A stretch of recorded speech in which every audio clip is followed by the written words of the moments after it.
और जनरल के अगेंस्ट लगाती है। तो हमने लगभग 225 ऐसे शिक्षकों को ट्रेस आउट किया और ट्रेस आउट करने के बाद में उनको वहां पर लगाया जहां पर जो मेंटली रिटायर्ड बच्चे हैं, दिव्यांग हैं या विशेष शिक्षकों की जहां जरूरत है। फिर भी मैं समझता हूं कि अभी भी हमें इस दिशा में और करने की आवश्यकता है, क्योंकि ये समाज के वो वंचित वर्ग के लोग हैं जो वास्तव में उनके लिए सहायता की जरूरत है।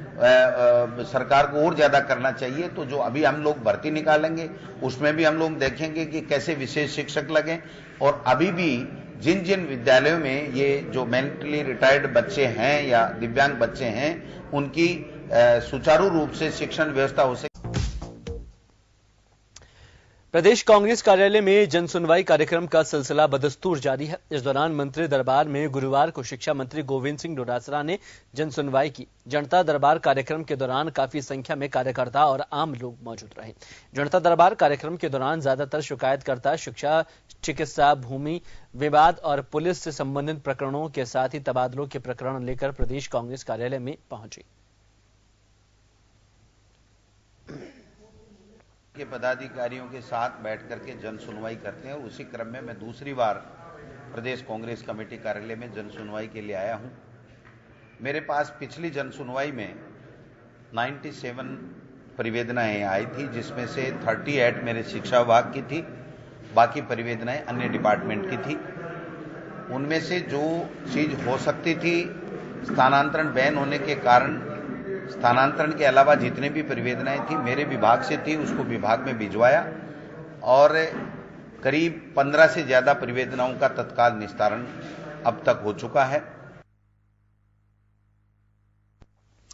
प्रदेश में साइबर अपराध थमने का नाम नहीं ले रहा। इस बार साइबर अपराधियों ने प्रदेश के शिक्षा मंत्री गोविंद सिंह डोटासरा को शिकार बनाया।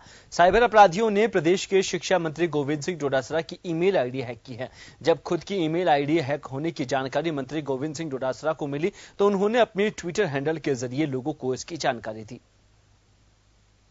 पहली बार चुनिंदा सरकार ने लोकसभा और राज्यसभा में कोई कानून पारित किया और वहां पर किसी को बोलने नहीं दिया, और अब जन समर्थन जुटाने के बाद जनता को उस कानून के बारे में अवेयर करने के माध्यम से अपने राजनीतिक रोटियां सेकने के लिए जनता के बीच में जाकर के कहते हैं हमने गलत नहीं किया, हमने गलत नहीं किया। तो ये पहली बार देश में हुआ। कहीं भी आपको इस तरह का उदाहरण नहीं मिलेगा कि किसी कानून को स्थापित करने के बाद में किसी भी चुनी हुई सरकार को अपनी जिन लोगों ने उनको चुन करके सराखों पे बैठाया है, सरकार बनाई है, उनको समझाना पड़ेगा कि हमने गलत नहीं किया। इसका मतलब 101% उन्होंने अपनी राजनीतिक रोटियां सेकने के लिए गलत किया है। नाइजीरिया से मेरी मेल आईडी हैक हुई है, तो मैं समझता हूं हमने तुरंत जब पता लगा तो उसमें पाया कि कोई वायरस भेजा गया था, लेकिन फिर भी मैंने ट्वीट भी कर दिया कि भाई इस तरीके की है, अगर कोई मेरे मेल से कोई ऐसी सूचना भेज दे जो अशोभनीय हो, अभद्र हो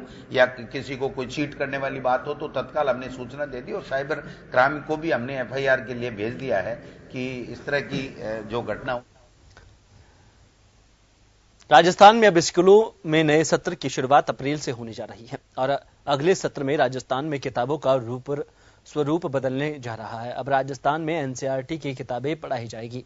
यहीं आरसीआईटी का नाम दिया गया है, जहां पर इसके लिए प्रदेश सरकार को अनुमति भी मिल चुकी है और उसकी फीस भी शिक्षा विभाग में जमा करवा दी गई है। नया सिलेबस तैयार हो चुका है। अगले एक सप्ताह में राजस्थान में नई किताबें छपकर पाठ्य पुस्तक मंडल में पहुंच जाएगी।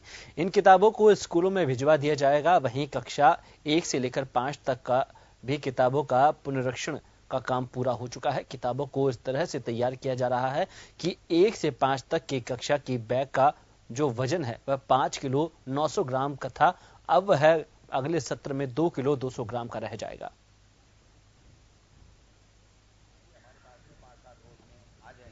के जो सुझाव आए उसमें एक तो यह था कि हम एनसीईआरटी सिलेबस लागू करें, तो हमने एनसीईआरटी सिलेबस के लिए बाहर एनसीईआरटी से, दिल्ली से हमने एफिलिएशन ले लिया है, उसकी फीस जमा करा दी है, उसका हमें स्वीकृति मिल चुकी है, किताबें लिखी जा चुकी हैं और मैं समझता हूं किताबों के छपने का काम भी शीघ्र 5-7 रोज में हो जाएगा और हम समय पे सभी विद्यालयों में दें। हमारी जो एससीईआरटी जो संस्था है, जिसका अब नाम बदल करके RCERT हो गया, तो वहां पर भी हमारा जो 1 से कक्षा 5 तक के जो पुस्तकें हैं उसका भी जो पुनरीक्षण करना था, उनका जो अवलोकन करना था, पुनः उसमें समीक्षा करनी थी, वो समीक्षा का काम भी पूरा हो गया और मैं समझता हूं जो निदेशक भी वहां पर लगा दिया गया है परमानेंट।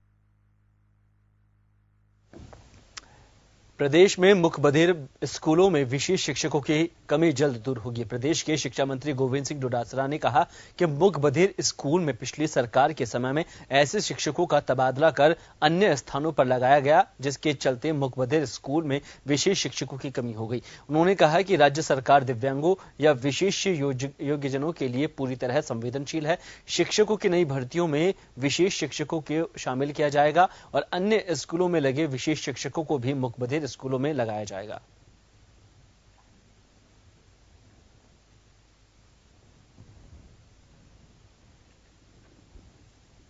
विशेष शिक्षक हैं, उनका अपॉइंटमेंट जो हुआ था वो पहले पिछली सरकार में ऐसी जगह हो गया जहां दिव्यांग या मूक बधिर बच्चे ही नहीं थे। जन टीवी की लेटेस्ट अपडेट पाने के लिए हमारे चैनल को जरूर सब्सक्राइब करें और नोटिफिकेशन पाने के लिए बेल आइकॉन दबाएं।